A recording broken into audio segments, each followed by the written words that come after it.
وبكده عندي البيكاتا بتكون جاهزة بالشكل ده، وبألف هنا وشفا. تعالوا نشوف الطريقة.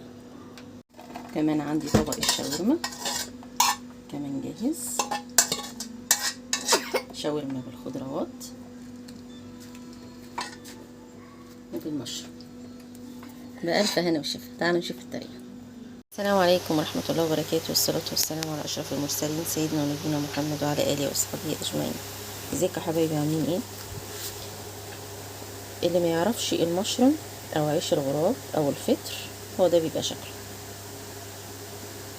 طبعا ده ما بيتغسلش خالص، للمعلومة طبعا البنانيت الصغيرين اللي لسه ما يعرفوش بيتعمل بيه ايه او ايه بالظبط المادة الغذائية اللي فيه. ده يعتبر بروتين مش حيواني، بروتين نباتي زيه زي اللحمة والفراخ بالظبط. بيحتوي على حديد وبيحتوي على البروتين الجامد جدا، غير اللحمة وغير الفراخ. يعني الناس اللي ما بتاكلش اللحمة او الفراخ ممكن تجيبه وتحطه في اكلهم، بيدي نفس القيمة الغذائية بتاعته. اللي ما يعرفش بيتنضف ازاي او بيتعمل ازاي، ده بيتجاب زي ما هو كده وبيتنضف. معاكي منديل وبتمسكي اي مكان فيه مش نظيف وتبتدي ان انتي تنضفيه. انا طبعا نضفته كله، بس قلت برضو اعرفكم المعلومه بالشكل ده. طبعا هقطعه معاكم عشان هعمل بيه النهارده وصفه اسمها البيكاتا بصدور الفراخ. خليكم معايا. زي طبعا ما قلت لكم، عندي المشروم، وعندي هنا صدور الفراخ، وعندي هنا بصل وفلفل الوان، ممكن تحطي كمان معاهم فلفل اخضر. هنبتدي ان احنا نقطعهم عشان اجهز معاكم البيكاتا. للي ما بتعرفش عيش الغراب او الفطر او المشروم بيتقطع ازاي، بيتقطع بالشكل ده.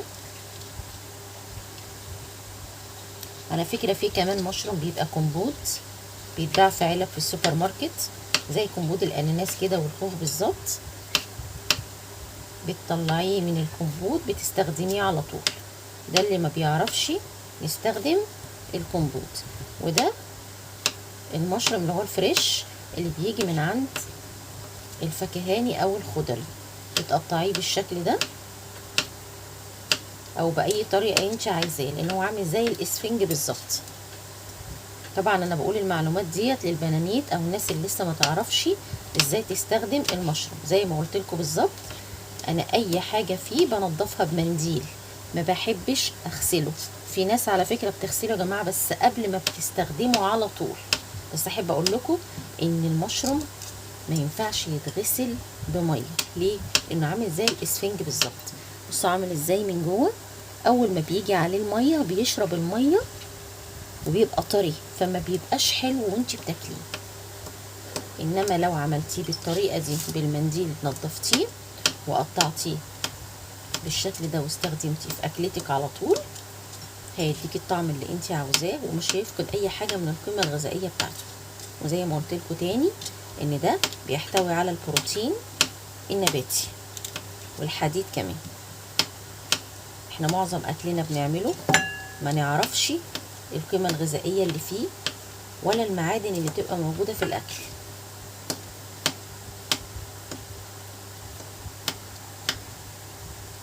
كده خلصنا التقطيع كله بالشكل ده.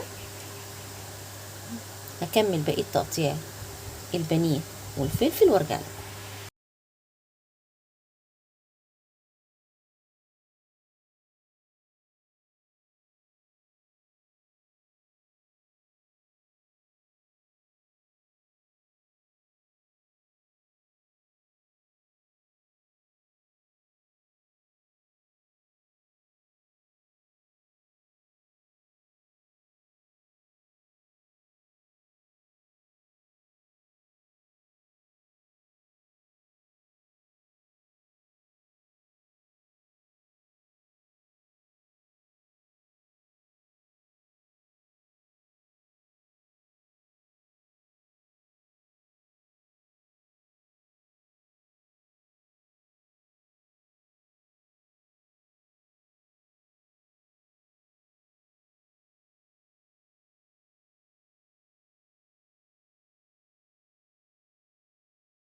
انا قطعت معاكم المشروم والبصل الفلفل الالوان. طبعا اتفقنا ان الفلفل الالوان ممكن تحطي كمان الفلفل الاخضر. وقطعنا كمان البانيه بالشكل ده. هنبتدي ان احنا بقى ايه، نتبل البانيه من قبل ما نحطه في الزبده على النار. هنحط عليه شويه من الملح عشان التتبيله دي هي اللي هتدي طعم حلو قوي لما تحطيه مع الدقيق. هنحط الملح وهنحط شويه من الفلفل الاسود الناعم، وهنحط كمان شويه من الكاري بالشكل ده. الكاري او الكركم يا جماعه بيحتوي على ماده اسمها الكركمين. الكركمين دي حلوه جدا للاعصاب والالتهابات بتاعه الجسم. وعندي هنا ربع معلقه من بهارات الفراخ، وعندي هنا توم باودر وبصل باودر، وفي نص معلقه من البابريكا. بتدي طعم وريحه ولون كمان للفراخ حلو قوي وانت بتعمليها على النار مع الزيت. بتمسكي طبعا العظمه دي كلها وتقلبيها كويس جدا بالشكل ده علشان نروح نحطها على النار في الزيت. طبعا انت بتمسكيها كويس جدا وتدعكيها كده، ولو حابه كمان تعمليها قبلها بساعه او حاجه وتحطيها في التلاجة مفيش اي مشكله، بس انا عشان مستعجله دلوقتي هعملها على طول. يلا بينا على النار. طبعا عندي هنا حطيت صينيه على النار، لو عندك تيفال كبيره تمام.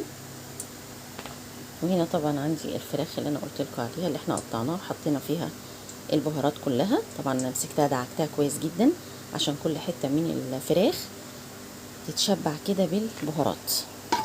بحطها كده في الزبده اللي انا حطيتها على النار. لازم تسمعي الصوت ده عشان المسام بتاعه الفراخ معاكي تقفل. وتديها كده بقى كام تقليب على النار عشان تشوحيها تشويحه كويسه. طبعا بدأت هنا تاخد لون معايا بالشكل ده. هتبتدي تقلبي فيها كده من وقت للتاني كده لحد ما تحسي ان الفراخ خلاص دخلت في السوا.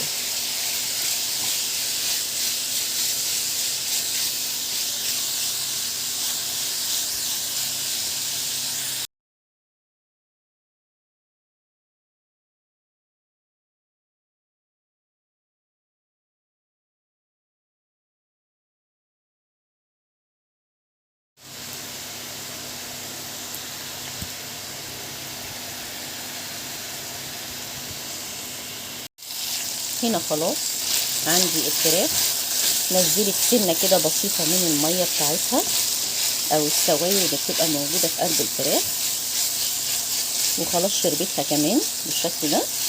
نيجي بقى هنا للمرحله دي احنا عايزين نشوف الفراخ استوت ولا لا معانا. طبعا بعض الناس بيمسكوا الحاجه بيدوقوها، انا مش من الناس دي، فانا بحط سكينه في قلب حته الكوكو بالشكل ده او الفراخ. لقيتيها دخلت بالشكل ده خلاص يبقى الفراخ عندي جاهزه ومستويه كده. انا عندي لسه هنا الفراخ عايزه كمان تقلبتين او تشويحتين عشان اشيلها من الصينيه. هشوح فيها تشويحتين كمان علشان نشيلها خالص ونحطها في طبق خارجي بره عشان نشوف الخطوه اللي جايه فيها ايه.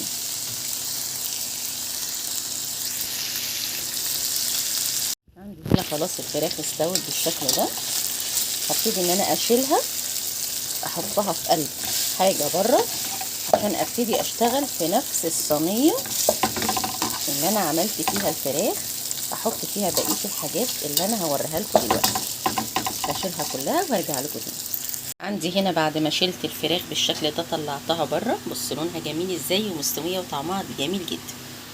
هحط معلقه كده من الزبده في نفس الصينيه. لو لقيتي عندك الماده الدهنيه مظبوطه خلاص ما تحطيش، بس انا حسيت ان الصينيه لازم بيحط فيها شويه كمان من الماده الدهنيه تديني غناوه كده وتديني طعم حلو في الاكل. وعندي هنا عيش الغراب اللي هو المشروم اللي هو الفطر حسب طبعا انتوا ما بتقولوه. انا خليت الحبه دول احطهم بس في الشاورما اللي انا هعملها كمان شويه معاكم كده. هنزل بالمشروم طبعا المشروم اول ما بتحطوه بيبقى باللون ده الطبيعي اللي هو الابيض الحلو الجميل ده، بعد كده بيدبل معاكم وبيبقى لونه غامق شويه عشان انت بتشوحيه في قلب الزبده او الزيت، فبيدي اللون الحلو بقى الجميل وبيطرى ويبقى طعمه حلو قوي وانت بتاكليه. اللي ما بيحبش المشروم بجد فايته كتير. ياخد تقلبتين بس وارجع.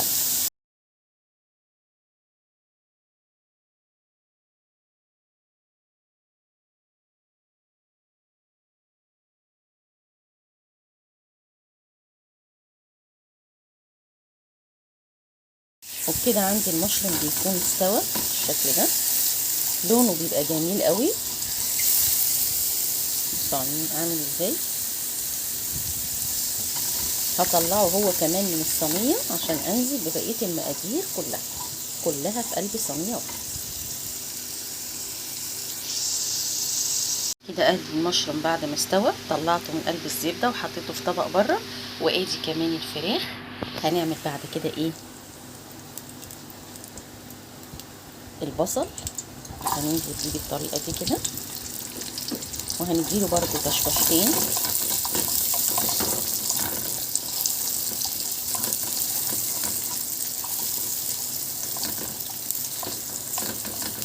ومع البصل هحط حبه من الفلفل زي ما قلت لكم، تشويحتين برده، وهنرجع نشوف هنعمل ايه.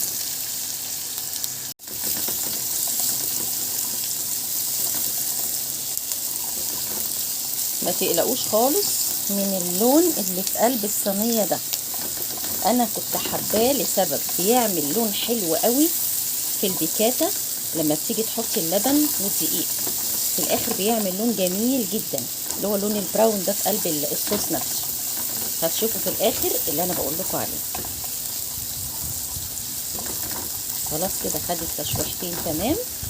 في المرحله دي بقى هنزل بمعلقتين دقيق. هنا طبعا هبتدي انزل بمعلقتين الدقيق بالشكل ده على البصل والفلفل كده. لو انت عايزه الصوص بتاعك يبقى خفيف قوي ممكن تكتفي بمعلقه دقيق واحده بس، انت اللي بتتحكمي في الصوص نفسه. بتقلبيه كده شويه في قلب البصل والفلفل، ولو عايزه تحطي كمان معلقه من الزبده معاهم مفيش اي مشكله خالص، بس انا حاطه والحمد لله بكفايه قوي الزبده، فمش حابه ان انا احط تاني. عند الحته دي كده بتروحي نازله باللبن بتاعك. طبعا زي ما قلت لك انت بتختاري الصنف بتاع الصوص اللي انت بتعمليه.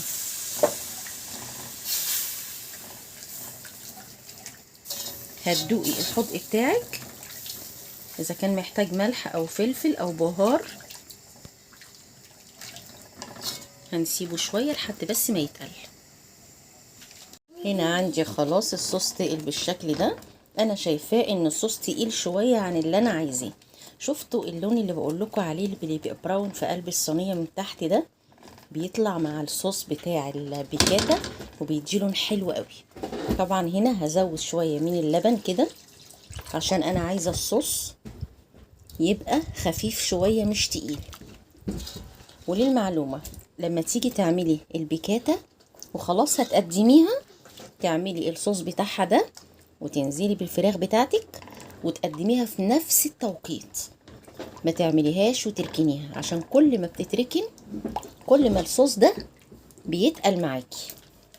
دلوقتي عشان انا هقدمها فانا عملت الصوص ده على طول كده، وهنزل بعد كده بيه بالفراخ. بصوا بالشكل ده هنزل بالفراخ بالصوص الحلو الجميل ده. طبعا هديها تقليبه. طبعا انا عندي بره ايه تاني غير الفراخ؟ لو فاكرين حبه المشروم اللي انا عملته معاكم بالشكل ده. حطيت كل المقادير بتاعتي كده. طبعا انا ظبطت الصوص بتاعي الابيض اللي انا عاملاه بالدقيق واللبن، ظبطت طعمه جدا عشان لما اجي انزل بالفراخ والمشروم تديني طعم حلو ومظبوط. الفراخ طبعا بتاعتي متبله طعمها هيعجبكم جدا. حابة طبعا تخلي الصوص اكتر من كده في ايديكي، بس انا بحبه بالشكل ده جوسي كده. حابة تقلي برضو الصوص ممكن تتقليه، بس صدقيني لما بيبقى خفيف بتغمسيه كده بعيش بيبقى طعمه حلو قوي. على فكرة ممكن تقدمي كمان معاه رز ابيض عادي جدا.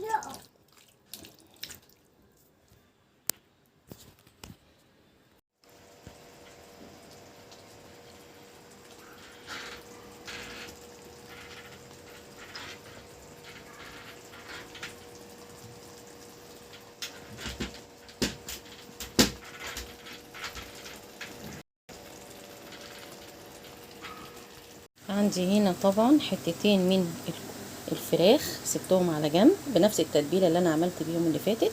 قلت هعمل بيهم شاورما. ابني ما بيحبش البيكاتا، بس مش عشان ابني ما بيقول مثلا ما بيحبش شيء يبقى انا اسكت وما اعملوش حاجه تاني، لا، اتصرف واعمل له اكله تانية يكون بيحبها من نفس الحاجه اللي احنا بناكلها. احنا بالنسبه لينا عملنا بيكاتا، لابني هعمل له شاورما، شاورما فراخ. نفس الصدر اللي انت عملتيه في قلب البيكاتا هو نفس الصدر اللي انت حطيتيه في قلب الشاورما. يعني وجبتين ممكن تعمليهم بمنتهى البساطه. كده انا حطيت معلقه زبده على النار، حطيت فيها معلقه من الملح، وبعدين نزلت بصدور الفراخ اللي هي بتتعمل بانيه، قطعتها حتت صغيره كده عشان اعمل منها طبق شاورما جنب طبق البيكاتا بالشكل ده.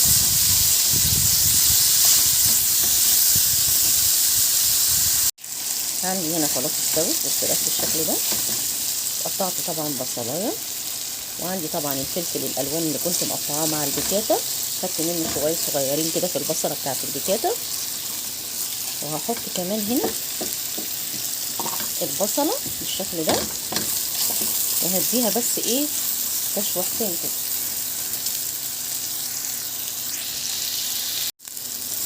بعد